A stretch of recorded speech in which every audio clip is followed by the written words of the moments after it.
bonjour à toutes. Alors, je pense que vous m'entendez bien. On a fait la mise au point technique. Alors, on va parler ensemble quelques instants des atouts de l'entrepreneuriat au féminin. Moi-même, j'ai entrepris il y a quelques années. Donc, voilà, je pourrais vous en parler si vous le souhaitez.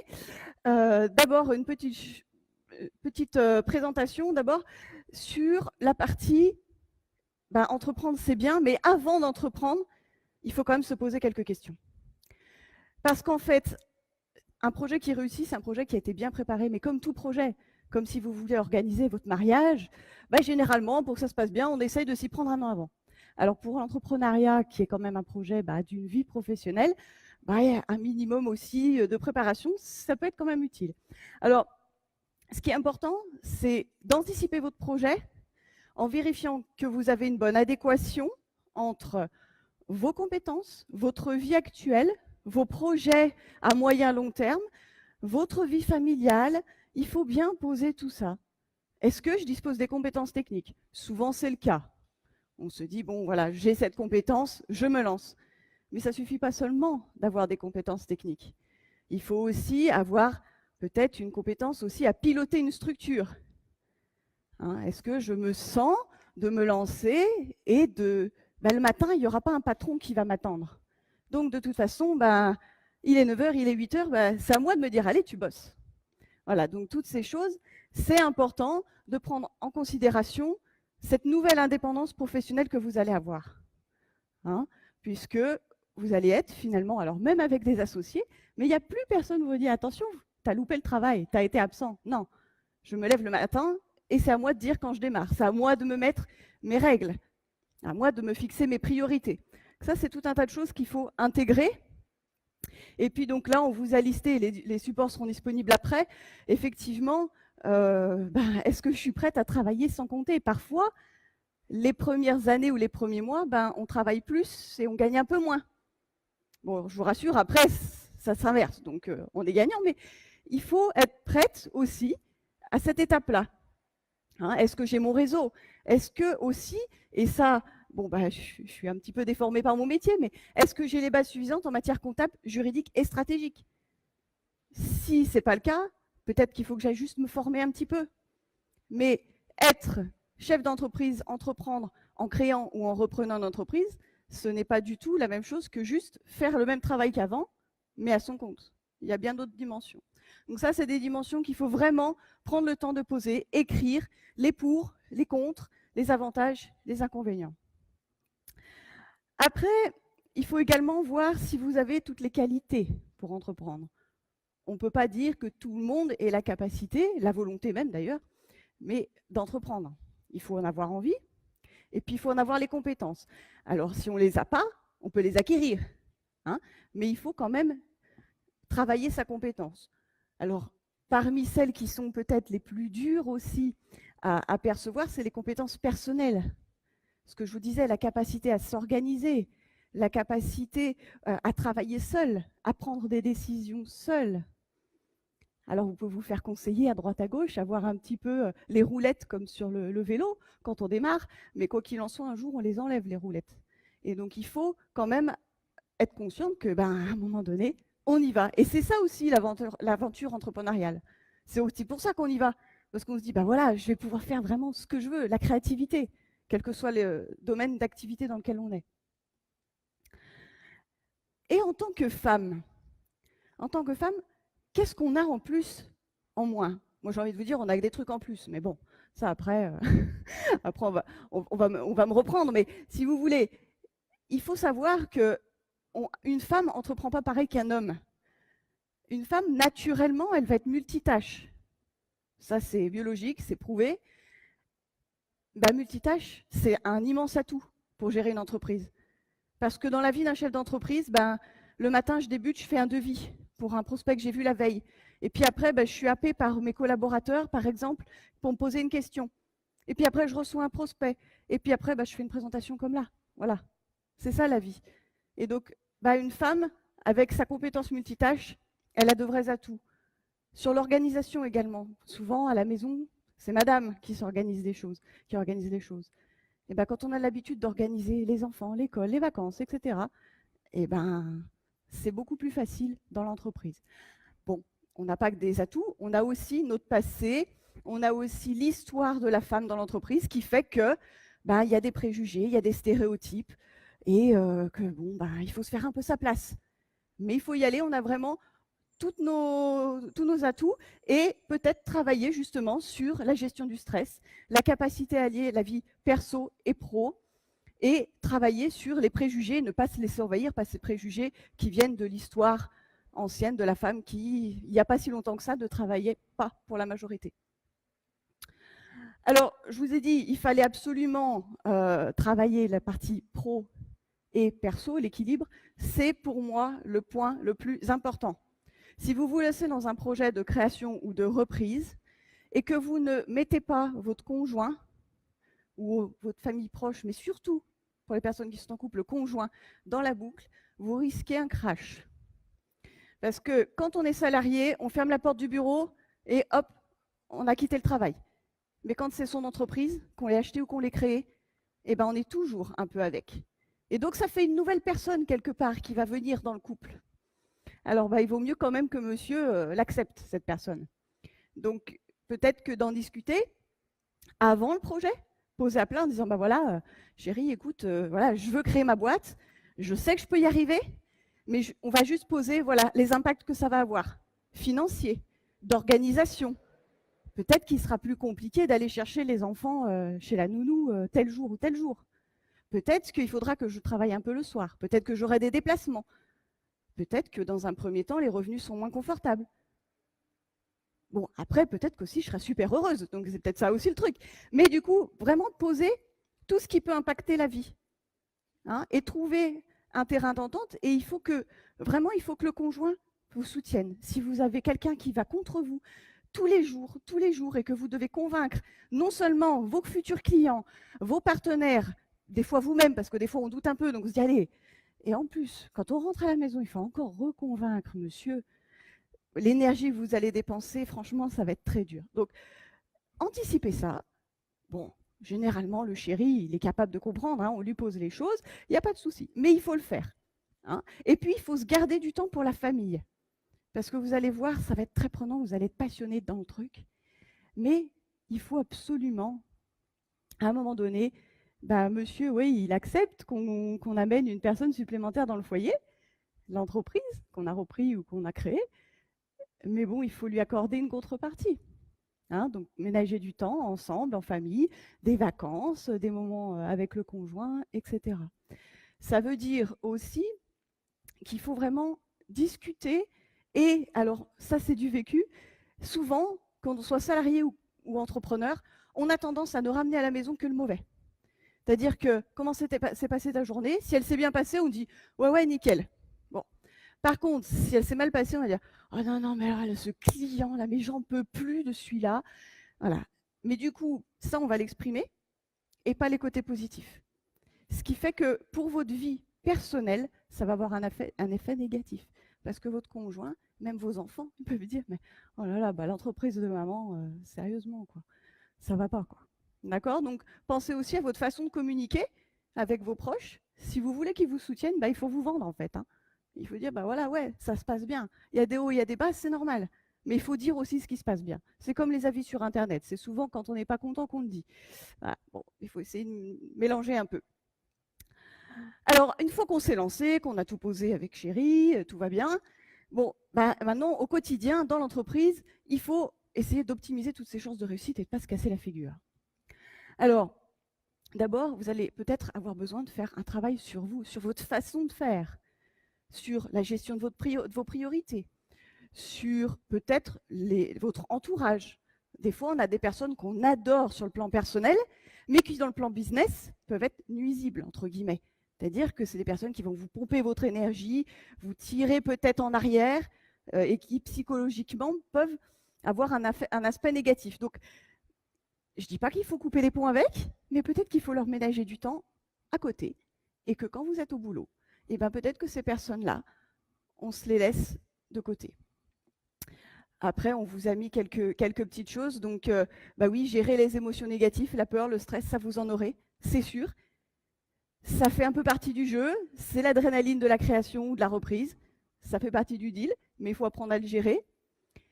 Il faut effectivement, sur des choses peut-être un petit peu qui paraissent superficielles, mais soigner son apparence, pas avoir l'air trop apprêté, mais quand même avoir un niveau de présentation qui colle avec la clientèle que vous avez.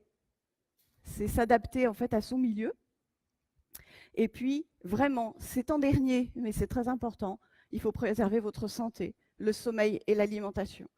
Parce que vous pourrez être absorbé, travailler 15 heures dans la journée. Le corps est capable de le faire. Seulement, à un moment donné, il faut qu'il y ait une soupape. Donc, je vais à la salle de sport, je fais du running Lyon, je fais de la course, enfin voilà, je fais un sport, je vais au salon de massage, je ne sais pas. Il faut à un moment donné se trouver où je fais du yoga. J'ai vu qu'il y avait quelque chose là-dessus tout à l'heure. Voilà. Hein, il faut vous trouver quelque chose qui vous permette de vous équilibrer. Au quotidien, quelque chose auquel je tiens vraiment, c'est la liste des to-do. On dit oui, bon, bah, c'est ceux qui n'ont pas de mémoire qui écrivent. Moi, je ne suis pas d'accord. Moi, j'écris tout ce que je dois faire. Parce que quand j'écris ce que je dois faire bientôt, demain, c'est fini. C'est sur le papier ou dans mon application, parce que moi, j'ai une application. Mais ce n'est plus dans ma tête. Quand vous dites, il faut que je pense à faire ça, ça va rester en mémoire vive ici, comme un ordinateur. Et comme votre ordinateur, ça va surconsommer de l'énergie. Et vous n'allez plus avoir de place pour penser au reste et pour produire, pour être créative, pour avoir des nouvelles idées dans votre entreprise. Donc, les choses, voilà, il faut juste penser à le faire. Eh bien, ce n'est pas la peine de garder cette information dans votre esprit. Il faut la poser sur un papier ou sur une application et on passe à autre chose. Et là, comme ça, on est efficace. Hein. Donc, je vous ai parlé déjà des personnes qui vous pompent l'énergie.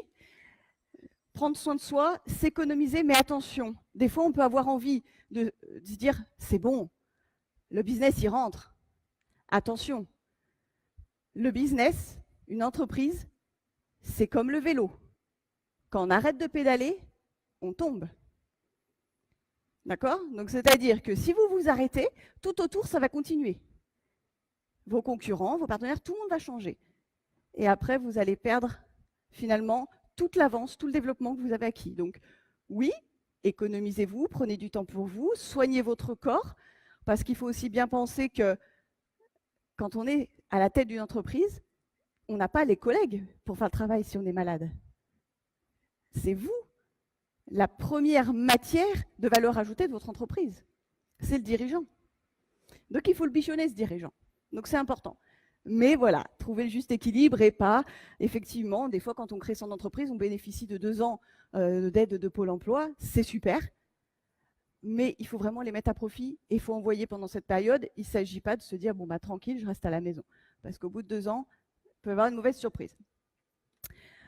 Pour avancer également, bah, n'hésitez pas à vous former. Et toujours, quand on est entrepreneur, alors là, femme ou homme, hein, il faut être ouvert. Qu'est-ce qui se passe dans mon milieu? Qu'est-ce que les concurrents font? Qu'est-ce que mes partenaires font? Quelle nouvelle idée je pourrais mettre dans mon modèle? Est-ce que j'ai besoin d'une nouvelle technique à raccorder? Il faut vraiment être ouvert pour avancer. Et il faut être ambitieuse. Franchement, mesdames, soyez ambitieuses. C'est hyper important. Parce que des fois, on se dit, oui, non, mais moi, je n'ai pas besoin de beaucoup pour vivre, je vais me contenter de ça. Non, il faut vouloir aller plus loin. Vous n'y perdrez jamais. C'est toujours plus facile de lever le pied que de s'être fixé un objectif finalement pas assez ambitieux et de devoir avoir besoin d'aller plus loin. Il vaut mieux, allez, j'y vais, j'envoie. Bon, finalement, allez, je peux m'octroyer quelques vacances. Hein. Soyez ambitieuse et ne négligez pas l'impact aussi de votre rémunération et de votre réussite sur votre vie personnelle. Hein. Si vous envisagez de dire bah, je vais gagner la même chose qu'avant, je pense qu'il y aura un petit souci. Pour moi, un entrepreneur, compte tenu du risque qu'il prend, de l'investissement personnel qu'il y a, il faut qu'il y gagne plus, soit en qualité de vie, soit financièrement par rapport à sa situation d'avant. Sinon, il y aura des frictions dans la vie perso. Et puis bon, si jamais tout ce qu'on vous dit ici ou dans d'autres ateliers, eh ben, des échecs, des erreurs, c'est pas grave. Hein, c'est en tombant qu'on apprend. Si on ne fait pas d'erreur, bah forcément, on ne sait pas ce qu'il ne faut pas faire. Donc, quelque part, c'est pas grave. On apprend. Bon, pourquoi est-ce que je me suis loupée? je me suis loupée pour ça, ben, je le refais plus. Et qu'est-ce qui peut faire que je peux être vertueuse, hein? Il faut juste pas tomber trop bas. Et pour pas tomber trop bas, il faut avoir les yeux bien ouverts. Il faut pas faire l'autruche. Si vous voyez un mur au fond de la salle, il vaut mieux le voir quand vous êtes à cette distance-là que quand vous êtes au pied du mur. Donc, ouvrez les yeux, regardez ce qui se passe autour et regardez ce qui se passe dans votre entreprise. Soyez vraiment ouverte. Et c'est un état d'esprit. C'est pas juste, c'est pas que de la technique. C'est vraiment, c'est une façon d'être. Ayez vraiment l'esprit et tout qui soit ouvert pour absorber ce qui se passe, être au courant de ce qui se passe et pouvoir anticiper les erreurs. Parce que vous pouvez faire une erreur et vous rendre compte que bah, vous allez avoir une conséquence. Mais plus vous le savez tôt, plus vous pouvez corriger et mieux vous le vivez. Hein, donc anticipez effectivement ça et acceptez vos erreurs. Je ne dirais pas que c'est forcément des échecs. L'échec, c'est quand on renouvelle l'erreur. Là, ça devient vraiment un petit peu dommage. Alors, en conclusion, la vie d'un entrepreneur, je ne sais pas si on peut dire entrepreneur, je ne sais pas comment il faut dire, bon, une chef d'entreprise qui crée une entreprise, qui la reprend, qui la développe. Pour moi, entreprendre, c'est avoir une idée et la mettre en forme. C'est un chef d'orchestre, un entrepreneur. Donc, c'est toutes ces compétences, c'est être capable de savoir qui fait quoi, les partenaires, les fournisseurs, les clients, les salariés, tout. C'est ça. C'est une nouvelle vie, c'est quelque chose que vous avez peut-être pas encore perçu, mais en fait, c'est une nouvelle étape de votre vie. Et ça, c'est quelque chose vraiment, c'est l'éclat de tous les jours. Hein. Moi, franchement, je m'éclate, je vous le dis. Mais par contre, effectivement, il y a de l'adrénaline. Hein. Préparez-vous, il y a de l'adrénaline. C'est comme si vous préparez les JO. Hein. D'accord ? Il faut que je m'entraîne avant, il faut que je me prépare mentalement, et puis il faut que j'envoie après. Je ne sais pas si ça a répondu un petit peu à vos interrogations. Je suis à votre disposition si vous avez des questions. Merci. Oui ? J'ai juste une petite remarque à vous faire. Oui. Moi, j'étais dans les fonctions libérales, donc faut être proactif, faut être un bon gestionnaire, faut avoir un bon prévisionnel, faut bien anticiper. Mais il y a surtout la notion de gestion de stress et surtout, comment on va dire, un caractère. Un caractère, je veux dire, un profil. Tout le monde ne peut pas se dire gérant d'entreprise. Ça, c'est pas possible. Et puis surtout, le point que je me permets, qui manque un peu à votre tableau, pour moi, hein, à mon sens, c'est bien s'entourer. Si on n'est pas entouré, on n'a pas des compétences multiples, on ne peut pas se former sur tout. Donc, il faut bien s'entourer. Et les entreprises qui réussissent, c'est des entreprises qui s'entourent. Et la première année, il n'y en a que 33% qui réussissent. Et celles qui réussissent, c'est qu'ils sont généralement associés. Et encore même 33%. Ouais, je pense que vous avez pris le chiffre haut parce que... Voilà, je pense que mon chiffre est en plus très, très positif. Voilà, je suis tout à fait d'accord avec vous, effectivement. Alors, c'est vrai qu'on m'a donné 12 minutes, alors on est obligé un petit peu de faire des coupes. Voilà, je suis d'accord avec vous, effectivement, il faut s'entretenir. Je parlais des béquilles tout à l'heure, des roulettes sur le vélo, c'est effectivement ça que je vois moi c'est-à-dire que voilà, il faut savoir s'entourer et c'est pas forcément, ça peut être des professionnels extérieurs. Bon voilà, vous l'avez vu, je suis expert comptable, donc on fait partie des gens qui accompagnent les créateurs, les repreneurs, les entrepreneurs. Mais ça peut être aussi des fois, moi j'ai des jeunes startups, c'est un peu la mode, ils se font des petits comités stratégiques avec leurs potes, etc. C'est aussi une façon d'être entouré.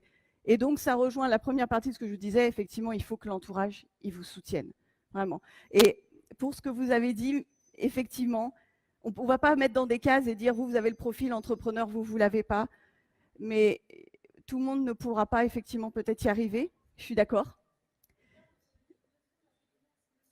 Oui, oui. Oui.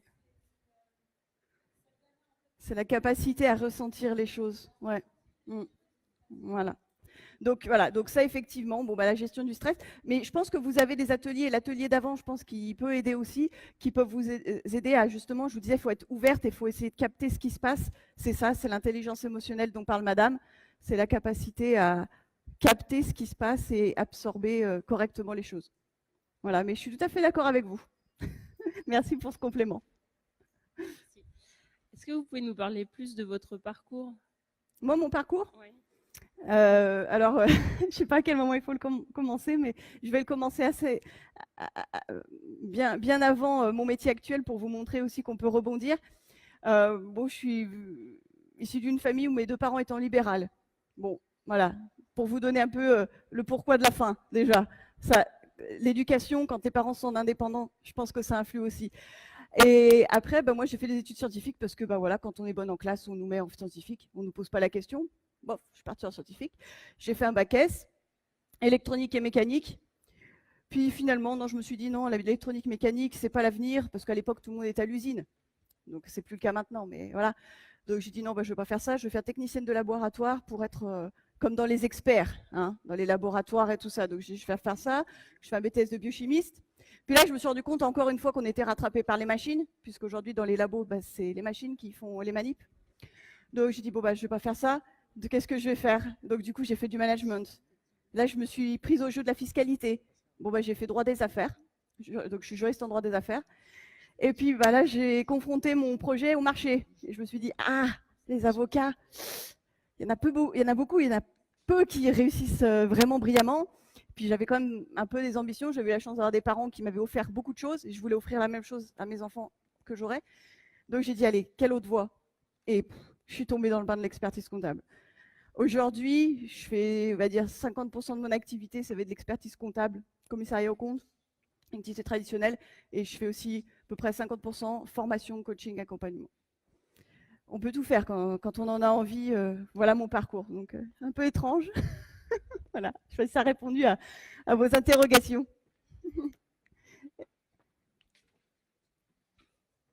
Est-ce qu'il y a d'autres questions? Peut-être une dernière, je ne sais pas où on en est dans le timing. Si elle est courte, oui. Si elle est courte, oui. Bon, on est présente, on a un stand, hein, et s'il y a quoi que ce soit, n'hésitez pas. Merci de votre attention en tout cas.